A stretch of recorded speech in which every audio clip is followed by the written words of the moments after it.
Muy buenas noches. Esto es Dando la Cara. Vuelve este programa tuya y lo hacemos en esta nueva temporada con novedades. Novedades y es que cada Dando la Cara va a ser completamente diferente y no solo vamos a tener en este plató, en este nuevo plató, a pues representantes políticos. También vamos a tener a otras muchas personas que van a venir a dar la cara en diferentes asuntos. Hoy, en este primer Dando la Cara de la temporada, vamos a contar con una persona que esta semana ha sido noticia y es que por primera vez escuchábamos declaraciones de Antonio Casado, el expárroco de Vejer de la Frontera, ese cura que hace algunos años se habló mucho de él porque, recuerden, se le acusó de quedarse con dinero, apropiarse de dinero de la Iglesia. Bueno, pues esta semana, en un programa de esta casa, Antonio Casado hablaba y dejaba entrever otros muchos asuntos. Se quedaron muchas cosas en el tintero y aunque aquí no vamos a dejar sin decir todo lo que se dijo en el programa Más de Cerca, sí que vamos a hablar con él y vamos a hacer un recorrido por esa historia y sobre todo por las preguntas que han surgido después de su primera aparición en los medios. Antonio Casado, buenas noches. Hola, buenas noches. Bienvenido a Dando la Cara. En este programa consta de dos partes. En tu caso, la primera parte no va a ser preguntas, sino va a ser un resumen de esa historia por si hay alguien que no vio la intervención que tuviste en el programa. Y luego hay muchas preguntas. Preguntas que han surgido a raíz de tu paso por Más de Cerca, comentarios, mensajes que hemos recibido y alguna reclamación incluso. Entonces, si te parece, vamos a hacer un breve resumen y yo te voy a pedir que seas muy concreto en todas las respuestas, porque aunque tenemos bastante tiempo, casi media hora, sí es cierto que se va rápidamente el tiempo en televisión. Por lo tanto, hoy hablamos de un caso, en este caso principalmente el caso que atañe a Antonio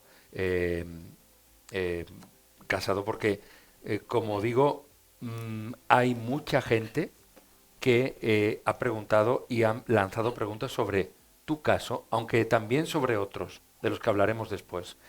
Por lo tanto, en primer lugar, ¿qué pasa con Antonio Casado? ¿Por qué Antonio Casado es noticia? Brevemente. Bueno, es noticia porque se lanzó por parte del obispado y de otras personas una acusación grave de que yo había robado en Vejer. Y yo creo que esa es la máxima acusación. Y algunos siguen diciéndolo, incluso yo no tengo medios, pero me los han pasado. Algunos siguen diciendo que estoy condenado, que ya ha habido juicio. Yo creo que esa es, no sé, yo estoy dispuesto con documentación a poder aclarar todo lo que quiera. Mi intención, al venir aquí por segunda vez, no es buscar polémica ni descalificar a nadie, sino aclarar, como dice el programa, dejar las cosas claras y buscar una manera de arreglar esta situación que ya va para 7 años. 7 años en los que Antonio Casado podemos decir que está en el exilio eclesiástico.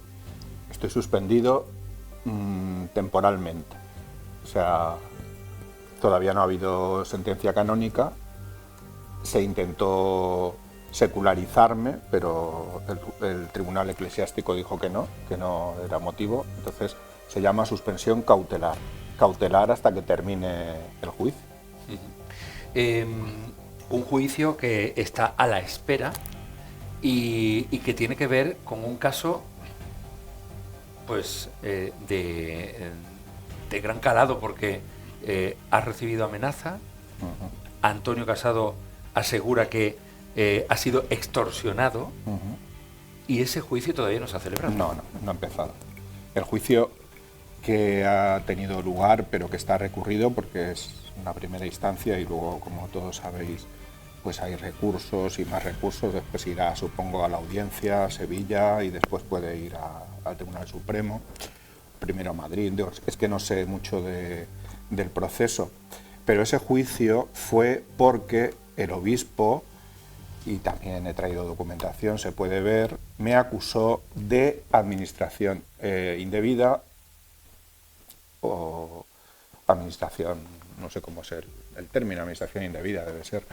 Entonces yo mismo fui a la Guardia Civil y dije por qué había utilizado dinero de unas fundaciones para pagar estas extorsiones. Allí lo expliqué y en ese juicio di el nombre de la persona a la que yo mandaba el dinero, que como se verá si ponéis la documentación, pues eran amenazas.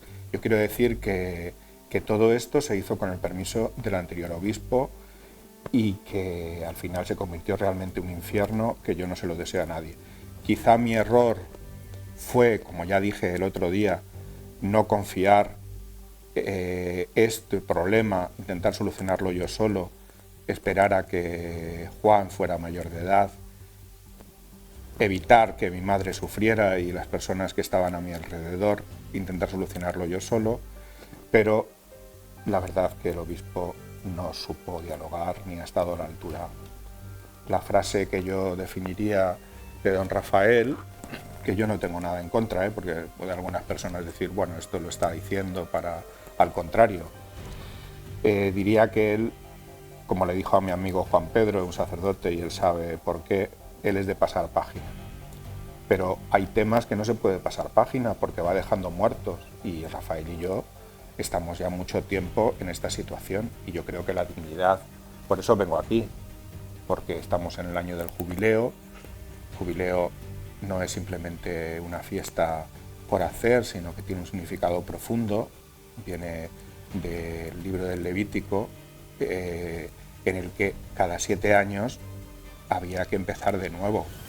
Entonces yo creo, lo que pido es diálogo a don Rafael y a las personas que acusan, pues que pregunten, que no acusen sin documentos. Nadie me ha pedido ninguna documentación y nadie me ha preguntado nada. Desde el principio me han llamado ladrón y ahí estoy. Creo que la dignidad es importante. Yo no tengo ningún problema en pedir disculpas si me he equivocado, pero no puedo aceptar lo que no he hecho.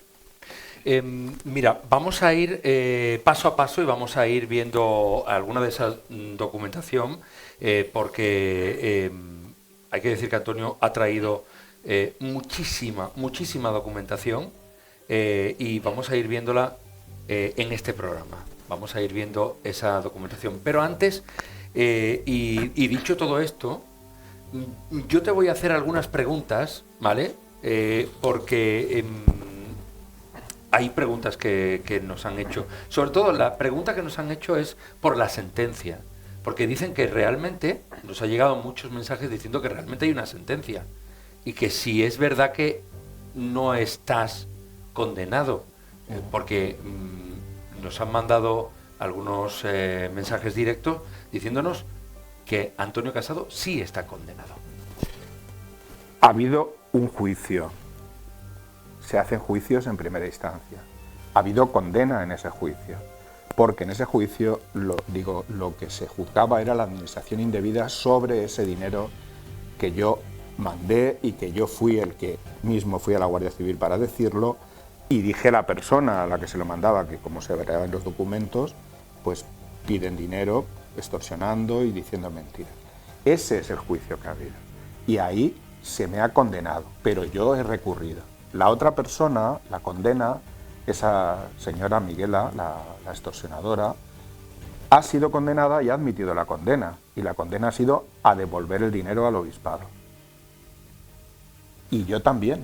Pero, ¿por qué lo he recurrido? Porque lo que habrá que ver es si ese dinero era realmente, lo podía utilizar yo como administrador de esas fundaciones o no.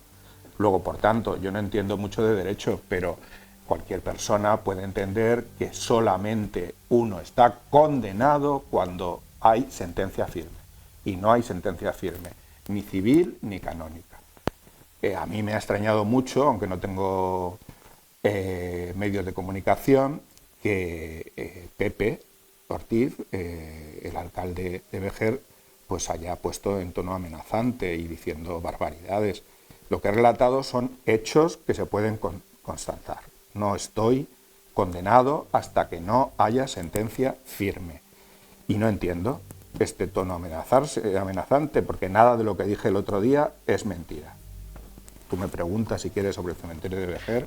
No te voy a preguntar yo, te va a preguntar la gente y los comentarios que nos han llegado, porque una de las preguntas relacionadas con ese cementerio es, ¿de verdad es necesario el nuevo cementerio de Vejer?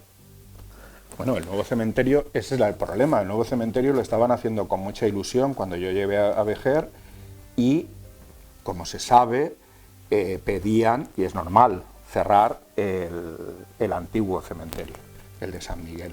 Entonces, cuando yo llegué, pues el anterior párroco prácticamente lo iba a cerrar, estaba de acuerdo, pero yo vi que eso no era así. Entonces, ten en cuenta que ese cementerio era un ingreso muy bueno para la parroquia, porque era parroquial.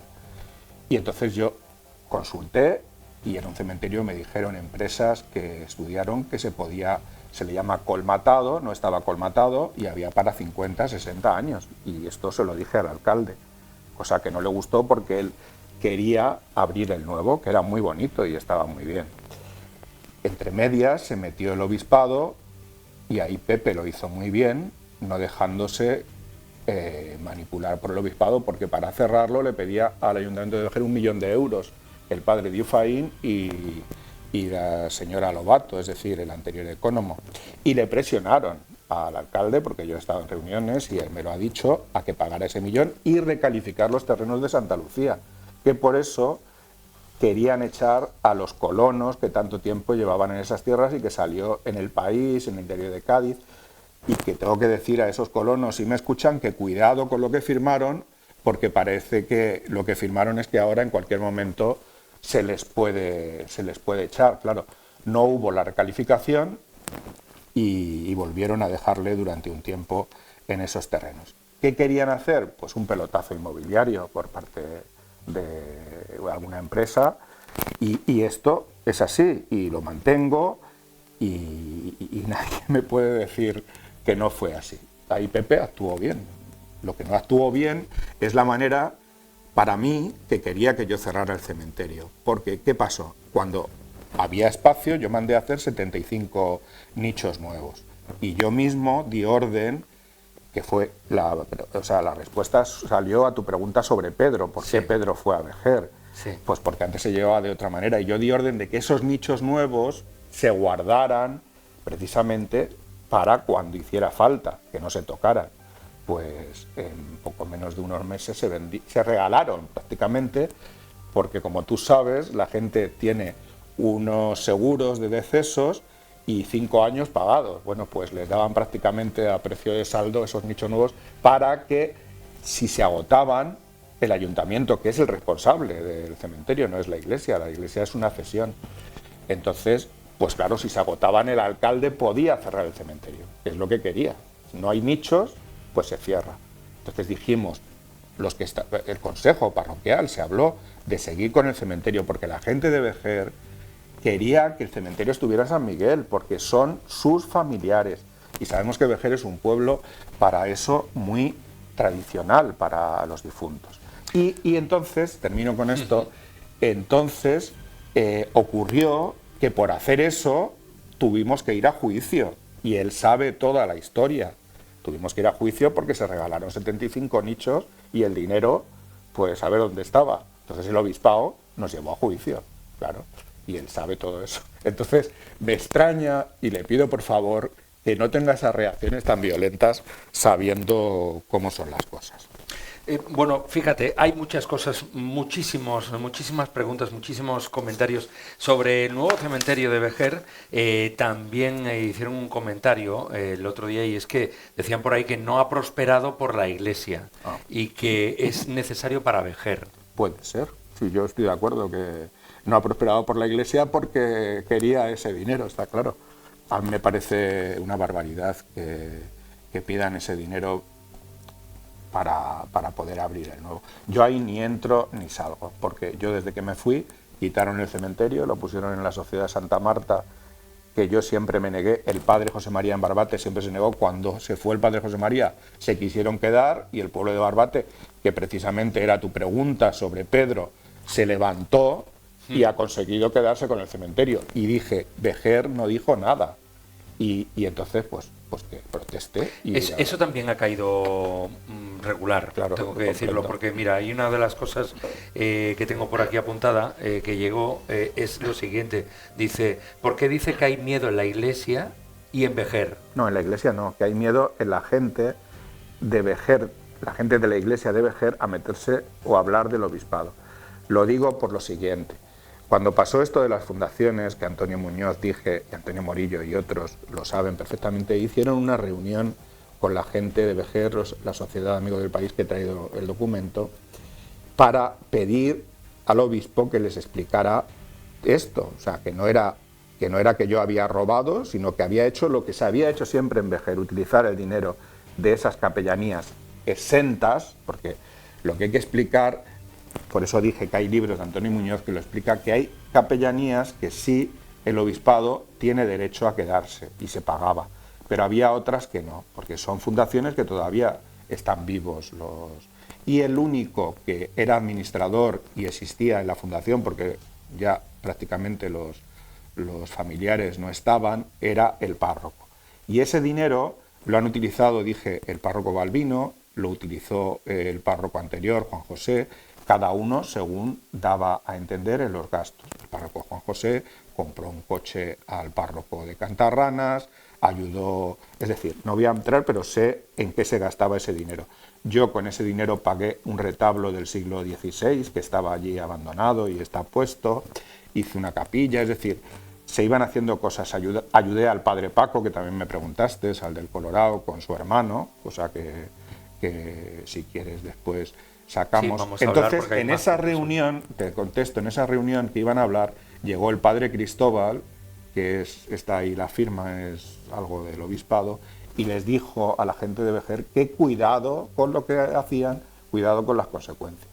Por eso digo que tienen miedo, porque si en ese día hubieran pedido al obispado que les dijera por qué habían puesto las tierras a su nombre, por qué se quedaban el dinero, el fondo del clero para qué se utiliza, y todo esto, pues yo no estaría pasando todo esto, porque ya se había aclarado, ni había habido juicio. Yo habría puesto, como le dije al obispo, la denuncia a los que me extorsionaron, y el obispado me hubiera ayudado como tendría que haber hecho, como un padre que dice que es, porque vamos... Mira, vamos a ir viendo cosas porque la gente en casa lo puedes ver aquí, sí. En esta pantalla de aquí, sí. Antonio. La gente en casa está viendo algunos documentos. Hemos visto antes una imagen de una publicación sobre esa denuncia del Ayuntamiento Popular de Vejer. La hemos visto antes, esta de aquí. Bueno, eso fue la denuncia y el partido, la oposición entonces, pidió cuentas al partido de gobierno sobre esa denuncia. Yo también le pedí en ese momento que me reenviara la denuncia, y hoy la he vuelto a pedir al ayuntamiento porque... ¿Por qué me denunció? Pues por lo que he dicho antes, porque como vio que hice 75 nichos, dijo adiós, ha acabado, ya no vamos a cerrar el cementerio. Entonces me denunció por hacer nichos, cosa que en la vida en Vejer se ha pedido permiso. ¿Por qué? Porque el responsable, según ley del cementerio, es el alcalde.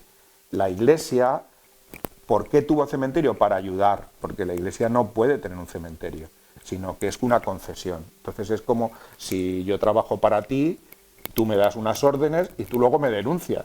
Es que es absurdo, pues no haberme dicho, o habérmelo dicho antes de hacer, pero no me denuncies porque yo soy un trabajador tuyo. O una concesión. ¿Hubo una orden de de construcción de esos 75 nichos? No hacía falta pedir permiso de obra, nunca se había pedido. ¿Pero hubo una orden por parte del gobierno local? No, hubo una denuncia. Una vez que estuvieron construidos me denunciaron. ¿Pero quién ordenó la construcción de los nichos? Yo. Porque dije que el cementerio no estaba colmatado, que se podía seguir, que había espacio suficiente.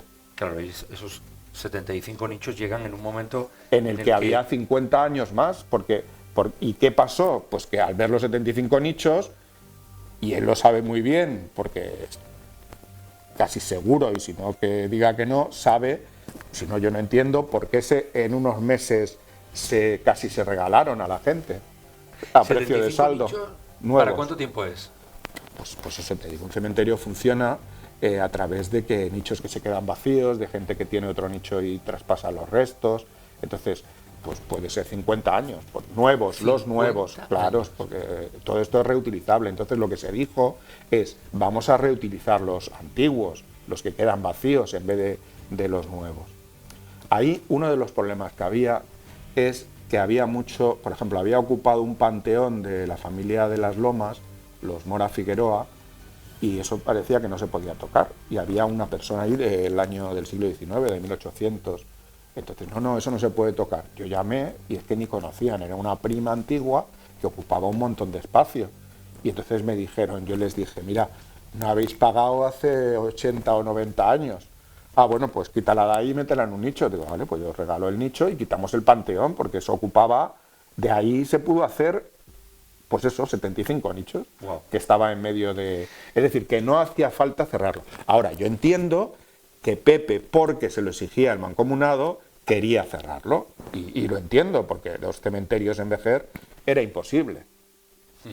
Bueno, hemos visto también otra imagen, sí. Hemos visto por ahí, creo que es una imagen sobre las fundaciones. Ese es el decreto del obispo obligando a, no lo leo desde aquí, pero por lo subrayado veo que es el decreto de don Rafael obligando a poner a nombre del obispado algunas fundaciones de Vejer. Entonces yo aquí hago una reflexión rápida y de lógica de sexto de primaria. Vamos a ver, si el obispado se llevaba antes el dinero a través del párroco de Vejer, que le daba, en teoría, el 90%, que nunca Balbino demandaba el 90%, sino lo que buenamente querían, de las que eran propias de Vejer. Si lo hacíamos así, y si dice que eran suyas, pues ¿para qué manda un decreto haciéndola poner a su nombre? Pues es evidente, para que no pase por el párroco por si acaso llega uno como yo, que según dice él, robó dinero. Entonces él ya las cobra directamente. Estamos hablando que hay algunas que dan mucho dinero, especialmente la fotovoltaica y otras así. Pero yo el dinero no lo he robado, he utilizado el dinero que he utilizado, igual que para celebrar. A mí me hace gracia esto, que por qué no me piden los más de 100.000 euros del año 2007 que gasté en la ermita de María Auxiliadora, que se verán fotos de cómo estaba, o pagar la obra que se hizo en Zara de los Atunes, cuánto estaba, o vallar toda la parroquia del Colorado. De ahí ese gasto que lo hice yo en parroquias donde no había dinero, pidiendo dinero a la gente con ayuda de una asociación de Fátima, con ayuda de la gente. Nunca, que también me denuncien por eso, porque yo creo que en mi vida de cura, que son más de 34 años, me pueden denunciar por 3 millones de euros, porque entre obras y... He dado dinero también a Paco porque lo necesitaba con su hermano, al cura que murió. Y he dado dinero a mucha gente. Pero yo lo único que digo es, estoy en proceso de abogado, ya lo he pedido, creo que se llama de no tener, ¿cómo se llama cuando no tienes nada y ya los bancos no te pueden? Insolvencia. Pues ya tengo la insolvencia porque no tengo nada. Cobro 800 euros al mes con una deuda de un banco todavía de la adopción del BVA de 14.000 euros que me quedan. Entonces, pues nada, el problema que yo veo de todo esto al señor obispo y a Pepe, que se tranquilice, es que cuando uno le ponen al límite y no tiene nada, tampoco teme nada. Entonces yo estoy en esta situación. Bueno, a ver, mira, preguntas que tengo yo para Antonio Casado. Dice por aquí, ¿qué sentido tiene que el obispo acose a un trabajador de un cementerio municipal? Bueno, se refiere a Pedro. Pues sentido ninguno, porque el obispo, ni el obispado, ni nadie, pero menos la iglesia. Mira, yo ahí, pensando en esto, se me venía ayer, porque lógicamente todas estas cosas yo las he sufrido y se sufre, ¿no? Pero yo pensaba, tú imagínate que un cristiano, sea obispo, sacerdote, hombre, mujer o lo que sea, va a un pueblo y dice, vengo a predicar el reino de Dios. Se pone allí y va a otro pueblo. Hay uno del otro pueblo que se lleva una radio porque le gusta el fútbol y se dedica a escuchar partidos de fútbol, y cuando van los niños pues les saluda, juega con ellos, si tiene un pescado lo reparte, es amigo de las personas, pero no hace nada más. El hombre es mayor, el cura es mayor o la persona. Pero el otro, viene un señor que tiene un bar que se llama Madueño en la Plaza del Falla, que arregla el bar con un dineral y de pronto le echan. La bibliotecaria del seminario la despiden, el dinero de Cáritas no se sabe dónde está, el dinero del Fondo del Clero no se sabe dónde está. Yo pregunté a los dos delegados del Fondo del Clero, el padre Daza y el padre Lázaro, y ellos no sabían nada, y según dicen ellos, todo el dinero de las fundaciones y capellanías van al Fondo del Clero. El padre Paco pidió que le ayudaran con su hermano y le dijeron que pidiera un crédito. Entonces, quiero decir, ¿quién predica más el reino de Dios? Bueno, podría decir tantas cosas, las capuchinas de San Fernando, el padre Rafael, bueno. ¿Quién predica el reino de Dios? ¿El que escucha los partidos de fútbol y es amigo de la gente del pueblecito? ¿O el que, diciendo que va a anunciar el reino de Dios, se dedica pues a meter el dedo en el ojo? Porque es lo que están haciendo. No digo el obispo, digo la manera de llevar la economía, que me parece lícito que haya una economía y que se gane dinero porque cuesta todo, hay que pagarlo. Pero hombre, no dejemos muertos por el camino. Bueno, ahí tenemos un listado. ¿Esas son las fundaciones? Eso fue la lista, cuando las reuniones, esas son las fundaciones, las que se hizo y las que están en un libro, y las que en el juicio este de apropiación indebida o administración desleal, el padre, Antonio Muñoz dijo, unas, la historia la contará Antonio Muñoz porque es muy larga. Hay unas que, porque provienen del siglo XVI y XVII, ya pertenecen al obispado, y hay otras que no. Aquí quería decir yo una cosa de estas capellanías. En muchas de ellas, que yo las he leído y que se llevaron de la parroquia, solo hay una que se logró rescatar, pero lo que les voy a decir es que están todas, porque las tiene Antonio Muñoz. En esas se pone que mientras se pague dinero de las capellanías, hay que oficiar misas por esas personas. Entonces yo se lo dije al vicario, a don Fernando. Digo, mira, hay una responsabilidad porque se está cobrando dinero. Y yo no digo, porque yo en Vejer era párroco de Vejer, de la Oliva, de Navero, de Santa Lucía, de la Muela. Es decir, que podíamos decir 10 misas el fin de semana, entre dos. Y me contestó, pero si ya hace mucho que murieron, ¿qué tiene que ver? Tú cobras el dinero ahora. ¿Quién dice la misa por esas personas? Si está puesto ahí en el notario. Decir la misa por estas personas. El dinero para los pobres de Vejer. Hombre, es que me parece ya ridículo. Más cosas y más preguntas. Nos han preguntado, ¿es cierto que Antonio Casado mantiene ocupada una instalación eclesiástica? Que responda. Claro, sí, sí. No lo mantengo ocupada, sino que vivo en la sacristía. Eso fue en el año 2005 que yo llegué, estaba todo destruido, los vecinos metían allí los animales, y gracias a la asociación de Fátima, a los vecinos, que pues estoy hablando de 100.000 euros del año 2007, fue mucho dinero porque se reconstruyó con la piedra original. Eso lo hicieron los vecinos en el año 29 con piedras de la cantera. Fue la escuela del pueblo, fue el único lugar que tenían los niños en esos años del Colorado, y se hizo. Y yo, que me costó también alguna discusión, pedí que se hiciera una habitación por si venía algún transeúnte, que en aquel tiempo pasaban más, porque me preocupaba que pudieran dormir y no quería que durmieran en los salones donde había catequesis. Entonces se hizo con ducha, una habitación grande, con ducha y una cocinita, que es donde vivo. Yo pensando en los pobres, y no sabía yo que era para vivir allí. Vamos a ver la imagen que acabamos de poner ahí. Esa imagen es de precisamente esa instalación eclesiástica. ¿Cómo estaba cuando la viste por primera vez? Sí, cuando yo llegué, así estaba. ¿Y cómo está ahora? Tenemos fotografías también, vamos a verla. ¿Esa es la misma? La misma, de hace unas por la noche y otra es de hace una semana. Y lo que estamos viendo ahí es un altar. Claro, eso es por dentro, sí. Lo que pasa es que en el COVID el párroco la cerró. Entonces yo le pedí permiso a Paco, porque es que yo no, con 800 euros, pagando un crédito de 270 que pagaba de las extorsiones, y a ver, dime tú a mí qué casa alquilo. Entonces hablé con Paco y me dijo que eso estaba cerrado y que podía ir. Y para evitar que a Paco le pudieran decir algo, porque pues yo escribí varias cartas al obispado diciendo que me iba a vivir allí. Tengo que decir, que vuelvo a decirles, lo he dicho por carta, que esa ermita no está a nombre de la Iglesia, no está a nombre de nadie. Es más, está a nombre mío, porque cuando se hizo había que dar luz y como nadie la ha inscrito, porque eso era unas tierras que dieron los vecinos, pues hubo que poner la luz a nombre personal mío. Entonces, yo les he insistido que la pongan en su nombre, pero como eso no tiene valor, pues no lo hacen. Entonces, cualquiera, yo he ido al registro y me han dicho que lo que hay que hacer es esperar, pagar 50 euros, esperar un tiempo a que salga el verdadero dueño y entonces pues se lo podrá quedar. Ha hablado de Paco en alguna que otra ocasión. No nos han dicho por aquí, y le voy a pedir que sea muy concreto porque ya estoy fuera de tiempo. Una de las cosas uno de los comentarios que hemos recibido es: no se ha hablado del padre Paco, justicia. Bueno, no sé justicia a qué se refiere. Voy a ser breve.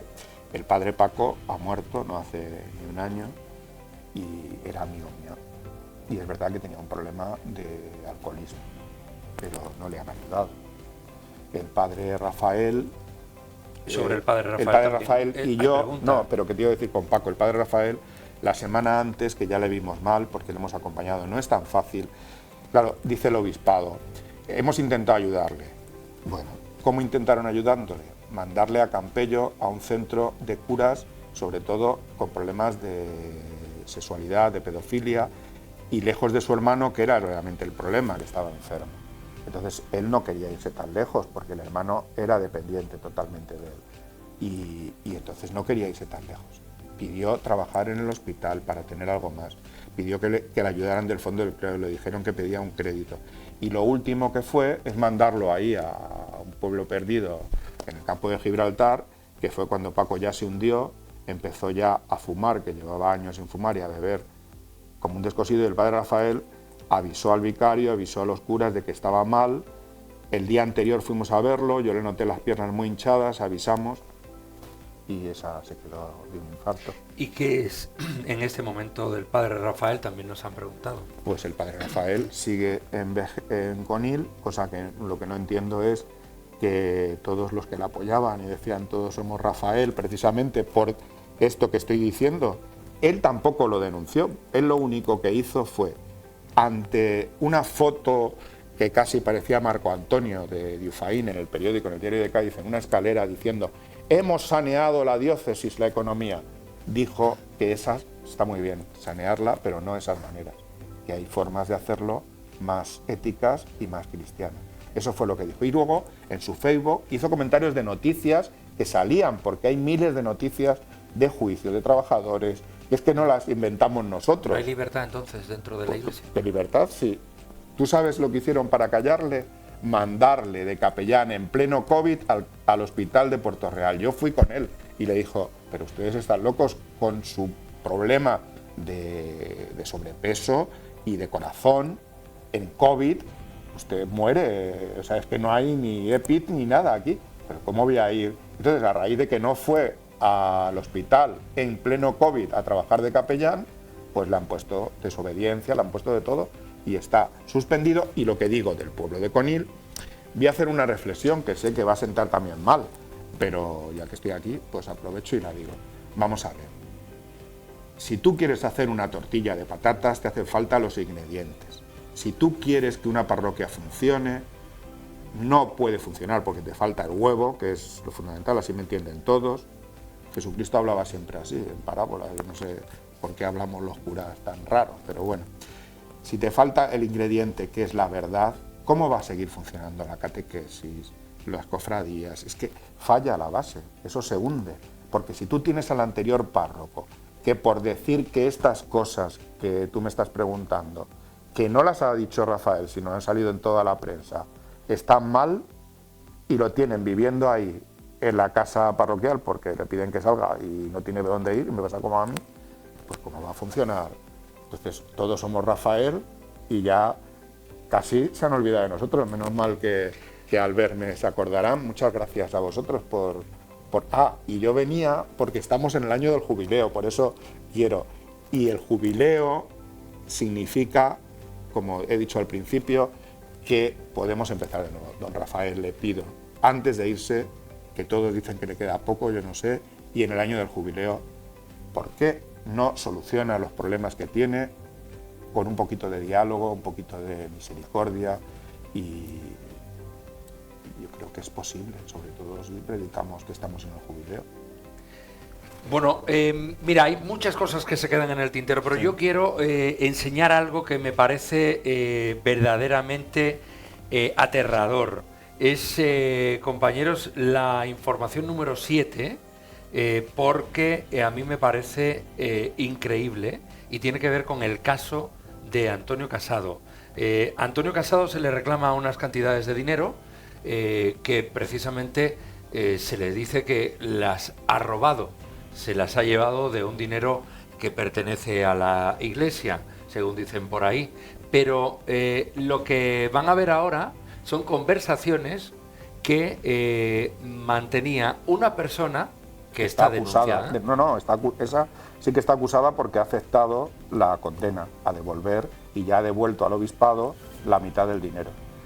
Pues está condenada. Condenada, una persona condenada que compartió misión con Antonio... Bueno, no misión, sino que yo la conocí allí, es doctora en Derecho, profesora de universidad, y la conocí allí porque iba con la Universidad de Alcalá a dar unos cursos, yo daba clase también en la Universidad de Guinea, y estando allí, hay una carta, no sé si podrán sacarla, del superior de los salesianos explicando el tema, se ofreció a los salesianos, a las monjas de donde yo era capellán, a hacer los trámites de adopción.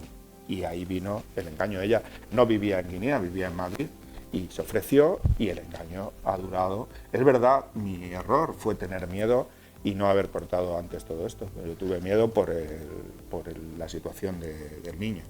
Vamos a poner, por favor, la conversación en pantalla completa antes de irnos, porque a mí me gustaría leer algunas de esas, algunas de esas conversaciones que hemos capturado y que hemos podido ver en esa pantalla. Fíjense, ahí aparece esa conversación y dice lo siguiente, no sé si yo veo regular aquí, pero voy a intentar leerlas. Dice algo así como: estoy en asuntos sociales, le dicen, estoy agotada, tienes que conseguir como sea los 4.000 euros. En noviembre 10.000 y ahora 6.000, son las cantidades que se le pedía. Vamos a ver en diciembre y ahora iré al banco, más esas 2.000 en tasas. Vamos, es una barbaridad.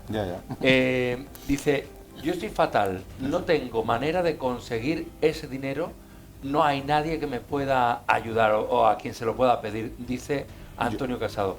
Son 4.500, yo 16.000, en tu mano está.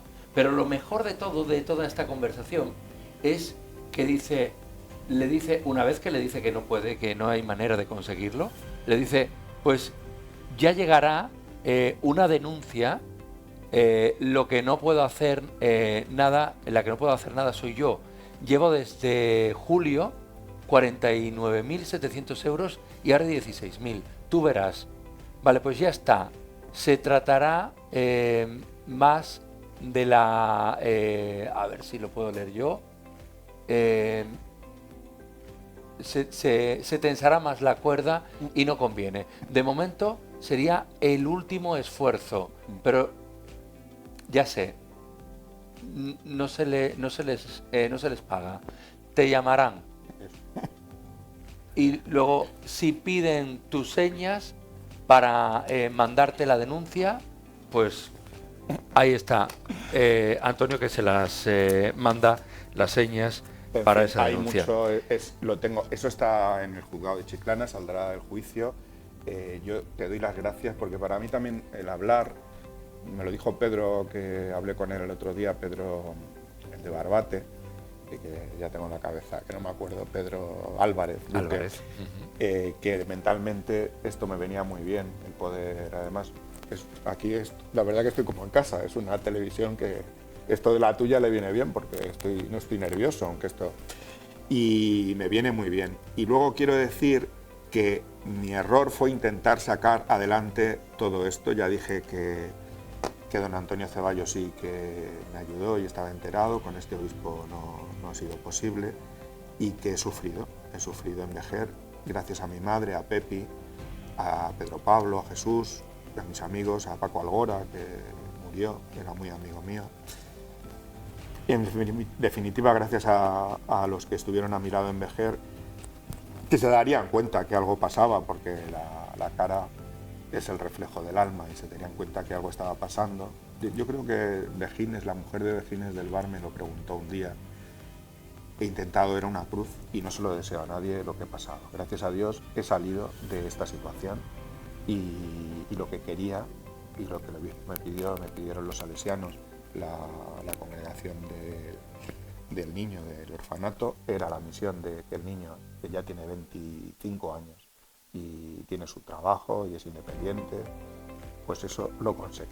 Entonces, estar hablando de dinero, esto me da un asco de dinero con una vida humana, y que la Iglesia esté hablando de dinero cuando lo que se ha conseguido es lo más importante que pueda haber en esta vida, que es la vida de cada uno de nosotros, y que después cada uno, pues que, como dice el refrán, que el barco aguante su vela. Yo asumo lo que tenga que asumir, lo que no puedo es admitir que me llamen ladrón, porque si no lo he hecho, la dignidad mía, pues no lo voy a admitir, que no diga el obispo, el Papa o... Queda ahí un recurso, queda ahí todavía un juicio más. Seguiremos muy de cerca este caso. Antonio Casado, muchísimas gracias por estar en Dando la Cara. Nosotros nos vamos pasándonos de tiempo, pero ya esto yo lo sabía que iba a pasar. Nos quedamos ahora con todo un estreno en esta casa. Quédense con nosotros. Ahora sí, vienen ellas, vienen las del club. Así que a pasárselo bien, a disfrutar de la vida, y nosotros nos vemos la próxima semana aquí en Dando la Cara.